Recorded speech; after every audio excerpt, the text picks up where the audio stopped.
Originally from Michigan in the USA, Sandee Facy now hails from Melbourne, where she ran a music business for several years, and she is now writing, recording, and releasing music as well as performing.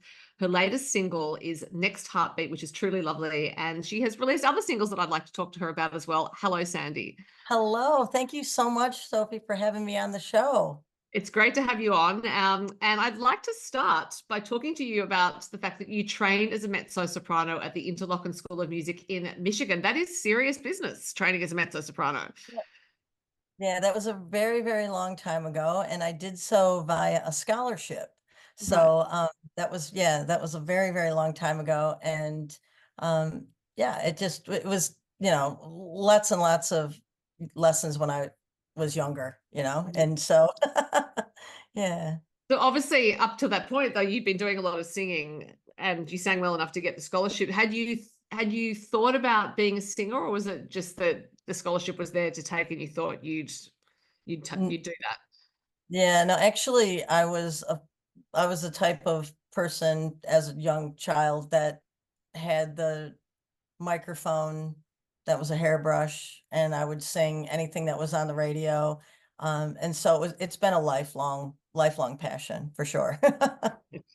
So, which musical art, or I should say, which singers did you love the most when you were growing up? Oh, well, there was lots of music in my family. My brother, who's always been like one of my musical heroes, he was a guitarist by ear and played lots of instruments when I was younger. There's a bit of an age gap between us. So we grew up in a household of lots of music. I would say anything from uh Linda Ronstadt, Dolly Parton, Sheryl Crow. Um, Grew up listening to George Jones, lots of music, Eagles. There's lots of different variety of music in our household, and some classic rock as well. Yeah. So it sounds like you had a rock star older brother. Yeah, yeah, I did. I do still. Yeah, yeah. I'm going to see him soon too, which is going to be great. I can't wait to see him. Yeah. It's that sort of thing where, when you're a little kid, that seems like it's almost a cliche. Like my older brother's a rock star, but you grew up with one, so that's pretty good. Yeah. Well, thank you. So you mentioned Linda Ronstadt and Dolly Parton. Was country music a particular influence for you as you I suppose left teenage years, started to listen to music as an adult? Yeah, most definitely. I love the storytelling aspect of country music, and I have my whole life. It's just such a the style is just so authentic, where I Mhm. find it's an interesting way to express yourself, and I've always been a huge country music fan. So you have performed solo, in duos, and in bands. Which came first out of those? Solo came first. And that was because when I was underage, I would be like asked to sing in weddings and things like that. So it was solo. And then I went into a guitar shop way back when to get my nephew guitar lessons. This was back when I still lived in Michigan, and I met a gentleman there that played guitar. So we were like, hey, let's put a duo together. And yeah, and then did some band stuff as well. So I'm in a band at the moment in Melbourne, which is great. And they're also working on my originals, which is fantastic. I did not pick up the information that you're in a band. What is the band called that you're in Melbourne? Last tram home. And what sort of venues do you play in? Yeah. Um, well, we've been playing around some venues in Melbourne, but we're also gearing up for Tamworth. So Ah, some okay. of some of my band members will be coming up to Tamworth in January with me. So I'm looking forward to that. Yeah. So did the recording of your originals evolve out of being in that band and seeing that you had some band members who could work on them, or is it no? No, no, no. Yeah, no, great question. Great question. No, no. So, became a songwriter a bit late in life. I've been singing other people's music for a very long time. I just auditioned for this band back in August of last year. Oh, But with the okay. songwriting, I wrote my very first song, right. This is in around 2017, around 2017. A friend of mine's daughter passed away from cystic fibrosis. And so I sat down and penned this tribute to, her name was Natalie, a tribute for her family. And I sent a pretty rough recording of a song to her family. And when they heard it, they were like, you have to share that with the world. And so I took it into production, and Hummingbird wasn't my first release, but it was my first song. And once I opened up that channel in my life of just, experiences in songwriting, it's, I've released 11 songs since Hummingbird. So Mhm. including Had you an EP. Yeah, had you not written before then because you didn't think you could, or it just was that you didn't feel you No, had any well, space? I've always been, I don't know about yourself, but I've always been, I've always had a diary. I've always had like a journal. I've always been more of a writer probably than a speaker. I say and a lot. I sing a lot better than I speak. But yeah, I've always, it's been more poetry, I reckon. Like I've done like some tributes to my parents. My parents were married 67 years, so on their 50th wedding anniversary, I wrote a poem that's never made it to a song level, but it was called Stand the Test of Time. And it was just about how, love transcends time, and it was a tribute to them. So yeah, writing's always been part of my creative outlet. Right. Well, that fits nicely with talking about Next Heartbeat, which is also a story about your parents. So please tell us what inspired that. Yeah. So dad, this was years and years ago. Dad was in, believe it or not, World War II. And he was a young airman. And he and mom were separated through the war, because of the war. And he was in training in San Antonio, Texas. And he would write my mom a letter a day. And in this process of writing every day, he'd share his stories of what it was like to be in, training, and that aspect of just every day, to sharing what he did. It could be push-ups and boot camp and all of, navigating life, I guess. And he would sign every letter, "Your next heartbeat is me." And when dad passed in 2010, I brought mom here. I'm married to an Australian. I've been married to him for 31 years. I brought mom here, and she lived with me for the last 5 years of her life. And I brought those letters back to Melbourne with me, and I would read them to her. And when I would read them to her, I tried to keep my act together, because it was very, Mm. very moving to share that with her. But it felt like my dad was actually speaking to me, because those letters were so, we're talking about in the 40s, right? Like the letters were so just naively beautiful, and it was just kind of like, I can't wait to see you again. And I did this today and I did that today. And yeah, just anyway. So when I saw that "Your next heartbeat is me," when he signed those letters, I was like, that's a song title. Yeah. Yeah.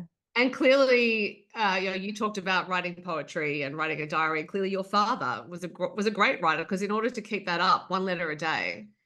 Well, yeah. And back then, there was way before the internet, way Mm. before all of the, that's just how people corresponded, and you had to wait, right? It wasn't this like instant gratification of, let's Snapchat or let's do this or let's do that. Back then, it was like you wrote a letter, and I can envision, I haven't done a video for it, but I was thinking I could get some actors to do it. I could envision, someone sitting at a desk in, dim lighting, and, getting ready for bed, and he's so tired, but he just needs to get that letter, in folded up and in an envelope and a stamp, and in the post to make sure that it gets to mom. Yeah. And yeah, so it's a memory of for the two of them that I thought would be lovely to share. Did he used to talk about his service once the war was over? Yeah. Interestingly enough, much to my mother's dismay, my dad was like fit his whole life, right? Like absolutely fit.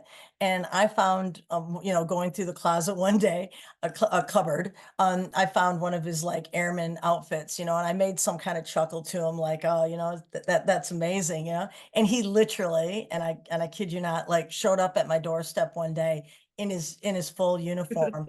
And I was like, oh my goodness, because he never, and they came from the era of the Depression, right? Like he grew up in the Depression. So like mom and dad like kept everything. They wouldn't think of, well, and they donated things as well, but like for the most part, like clothing and whatnot, they just gave everything. So dad had it, and like I said, much to my mom's disappointment, throughout her life, it's like women always fluctuate and whatnot. And for him, he like, whatever he learned in boot camp, he kept it up the whole time. Yeah, good on him. But also Exactly. that practice of writing your mother a letter every day, when you compare it with what everyone talks about nowadays with modern dating, where things seem so disposable, that idea Yeah. that you might be separated from someone for so long and keep the faith with them by communicating with them and corresponding with them, it is a really beautiful thing. Yeah. And I wrote it not only to pay tribute to them, but for most of my writings, to most of my songs, it's to connect with people, so people can actually go, right, I feel that connection, and I can actually relate to it or relate to some aspect of it in my life. And I think that's the beauty of songwriters. And I'm a fan first. Like I'm a fan of other people's writings as well. So So once you started writing only a few years ago, did it then get some momentum? Like you thought, okay, well, now that I've done this once, I can just keep going. yeah, so I must say, I just would not, this would not be a great interview without me mentioning, I have a co-writer. He's a very, very dear friend of mine. His name is Michael Saletta. He I grew actually up have a in, question about him. There you go. oh, You've there you go. preempted me. Yeah, oh, sorry. He grew No, up no, in, no, it's fine. It's yeah, he fine. grew up in Sale, Victoria. And we met years and years ago through the children's music business. We used to be children's entertainers as well, like, kind of like the Wiggles with curriculum. And yeah, so we met through there. We had a duo called Detroit Point Five. So we did some covers music around Melbourne. And then he met a beautiful lady, an Australian, and they now reside in Nashville. So all of my music, with the exception of two releases, have been co-writes with Michael. And I think a lot of that stems from the fact that we're like brother and sister, in a brother and sister kind of friendship. And we just can cut right. We don't have to get to know each other. We can cut right to really deep, great stuff, and share. He shares his experiences, I share mine, or some sort of concept or idea, and we get right Yeah. to it. So was it like that from the start, writing with him? Yeah. And so did you bring an idea to him? Do you bring ideas to him, or is it sort of a back and forth between the two of you? You regularly communicating and some things just come out of it that might turn into songs? Yeah, it's a bit of both. It's a bit of both. It just depends on the song. Like, for instance, Lucky Charm, that was a wake up in the middle of the night, 3 a.m., and come up with an idea, and you write it down. I'm old school. I've got a pen and a piece of paper. Then Last Time, which is a breakup song, was Michael and I were that was before I moved to Nashville. We were in a studio and we just finished something, and he was playing some lick on his, some melody on his guitar, and I started to sing against it. And in the middle of whatever I was doing, I blurted out, "Why don't you be a man?" Right. And it was somewhat like an kind of sort of like an angry vibe. Like I was like, who's this about? Like, where did that come from? Because I was like, I'm not angry at anybody. I'm pretty much a happy person most of the time. Where did this, like, why don't you be a man, come on? And I've been, happily married. So I went away. And about a week or so later, I said, I think we should finish that song, Michael. And he goes, okay, well, what does this have to do with? And I said, I think I must still be hanging on to, a situation when I was 18 years old where, down the street at the local restaurant, my boyfriend was hugging on a waitress, Mhm. and the song came from, that, and it was during lockdown that we kind of put that together. So the video for that song is actually animated Right. on YouTube. Oh, yeah, because we couldn't get out and make a video of it. Yeah. But anyway, hope I didn't, yeah, anyway, disclose too much information. No, I don't think you. And I think on the recording of that song, you still sound a bit angry, actually, because I remember listening to it thinking, "Ooh, there's a bit of No, I'm feistiness there." happy actually. Now, it's funny. I'm glad, yeah, because I love to sing it live, right? But I'm really happy that it happened because I'm proudly an Aussie citizen. I've been married for 31 years, and I probably, wouldn't be sitting here in Mount Pleasant, Queensland, or Mount Mead, Queensland, singing to my friends and family if he wasn't such a shyster. Yeah, yeah, there you go. Good riddance. Good riddance. So Everybody gets next, their heart broken. next Heartbeat was produced by Michael Carpenter, who is a very popular and wonderful producer. Had you worked with him before? No, we actually met in Tamworth. So it was my third trip to Tamworth. I was nominated for a People's Choice Award. And I thought, oh, great time to pop in to the Tamworth Town Hall and also do some fan zone stuff. And so Michael and a talented muso that plays pedal steel, Jai Perry, played for me on fan zone stage, and we just got in a conversation. And he's just such a wonderful person. And I was like, look, I've got a couple projects, and yeah, one thing led to another, and ended up in the, doing the recording of Next Heartbeat with him. And it was just such a great experience. And I've just got out of the studio with them again, and I've got a new song coming out in September Okay, with, well, that answers my yeah, question about what is happening next. But in terms of, as you've released a few singles now, I guess you're thinking about the longer arc of music and career and releasing songs. Are you thinking ahead to an EP or an album, or is it more just given the nature of streaming these days, you're going to release some singles and see what happens? yeah. So I released my first EP in 2021. That was called Still That Girl. So that had maybe 5 songs on it. And since then I've released another 6, I think. So I have 11 in total. I could probably go to like a collection or what have you. But the thing about an album is I release so quick, like I release at least 2 or 3 a year, and I have done so for 4 years. So it's like I could almost think, you know, I don't know if I have like 4 new songs. I have them in the pipeline, but to put them all on the album, I get so excited about them when I record them that I go, I got to share these with somebody. It's like, I can't, don't know if I can wait for an album. So, who knows? There might be something in the pipe.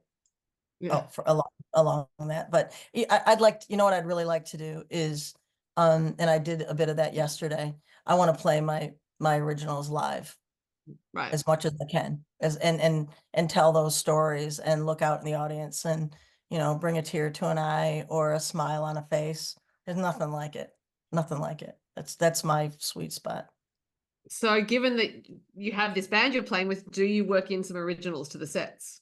So on the project Last Tram Home, at the moment, it is mostly covers. It is predominantly something way out of my wheelhouse, but we get gigs and it's a great show. But it is, believe it or not, and I say this really respectfully because again, I didn't grow up, my younger years were not here in Australia. They were in the States, but respectfully, I do songs like In Excess, Right. Mondo Rock, Okay.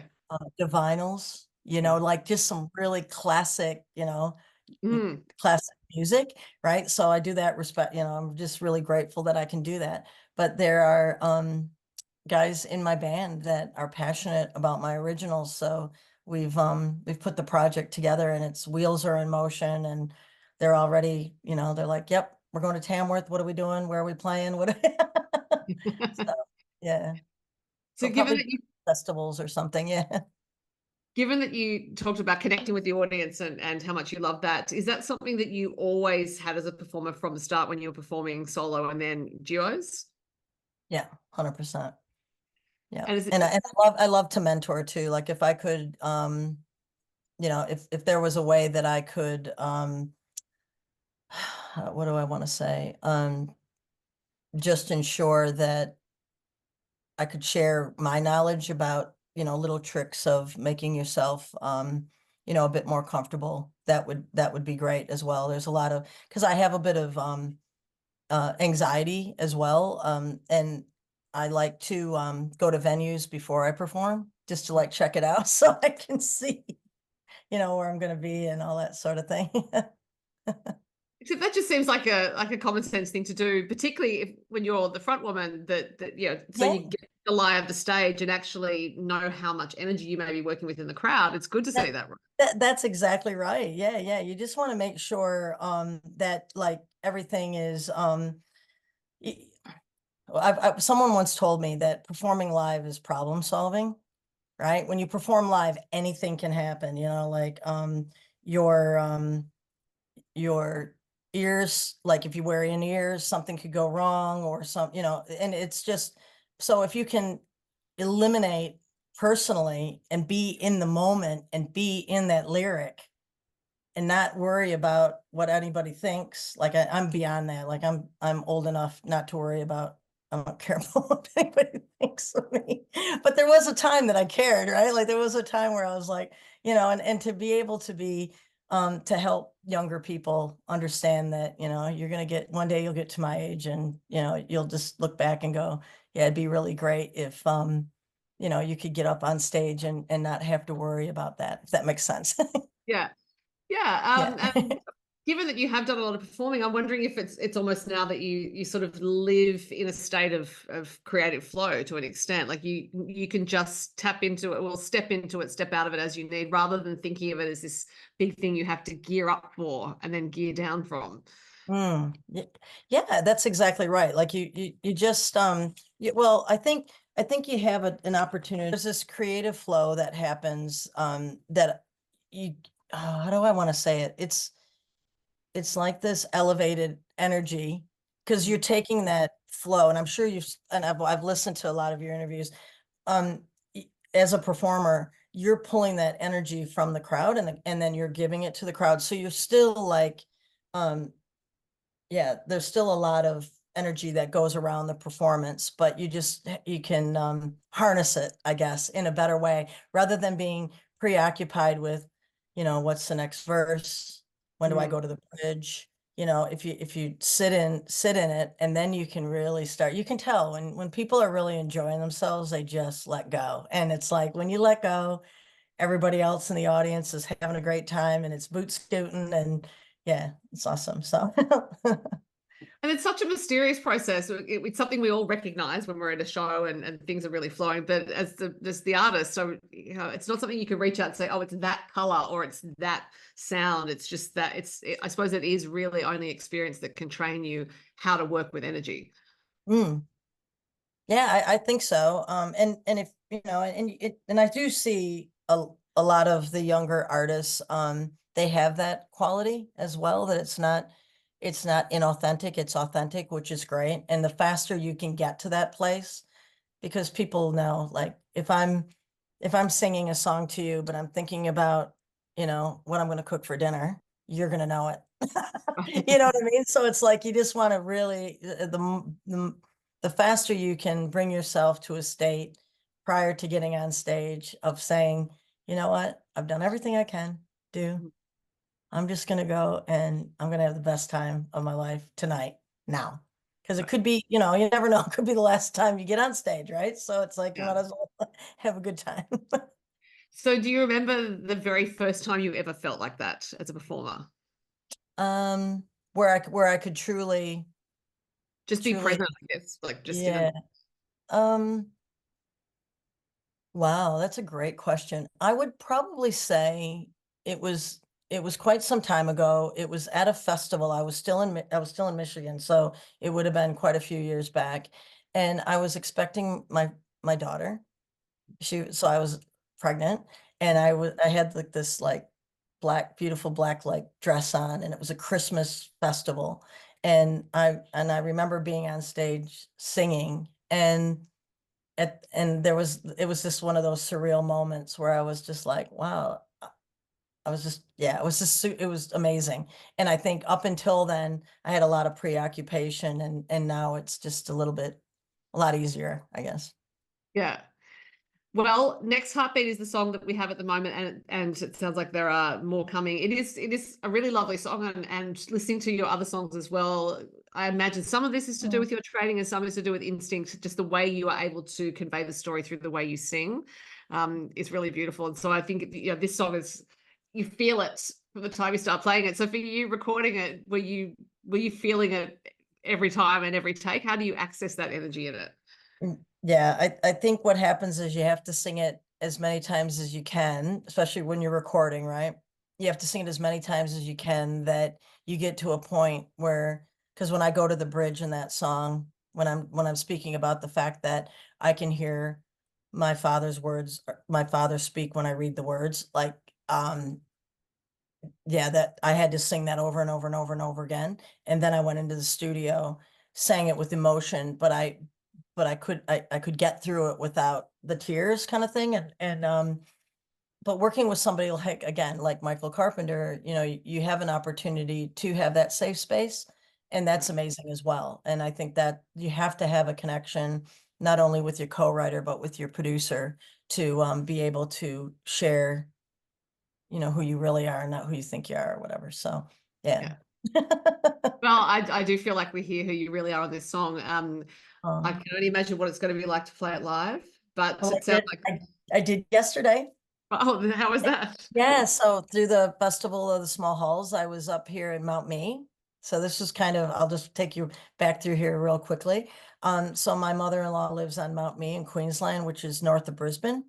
And I was married in this area 31 years ago. And the hall that I sang in last night was the hall that I had my wedding reception in. Oh, fantastic. So in the chapel across the street, which holds 60 people, I did a 30-minute set with an acoustic guitar player named Chris Wong, who plays with Andy Pencow. Chris Mhm. and I did an acoustic version of 5 of my 11 songs, and looking out in the pews, Sandy service. No, but looking out into the pews, like I couldn't look at my best friend because she was crying. I couldn't look at my mother-in-law because she had tears in her eyes, God bless her. And I just told the stories of my songs and sang my songs, and it was surreal. And then I went across the road, Mount Me, or yeah, Mount Me Road, yep. Went to the hall, and then I I opened for the tour. So I did another 3 songs for the tour. So it's pretty special. I'm still reeling from yesterday. I still have my hair from yesterday. Well, it looks I had to fabulous. zhuzh it a little bit. It's like, oh, I'm getting an interview. Well, that's just giving me some chills up my spine, you telling me that story. So, Oh, yeah, yeah, it was honestly, I was so grateful. And there were people obviously in the church and in the hall that were there 31 years ago, back in the day when Lee Kernaghan was singing Boys in the Bush. yeah. I've been around a long, I've, like the been a part of the Australian culture proudly for a really long time. So I Well, still and, I still love my Yankee accent though. yeah, and you're now contributing to the Australian culture with your songs. But Oh, Sandy, I will let you go, especially considering you've been doing all that singing in public. But looking forward to whatever you come up with next. I'm sure it will be another great song. So thank you very much for your time. thank you for having me on the show and allowing me to have a chat with you.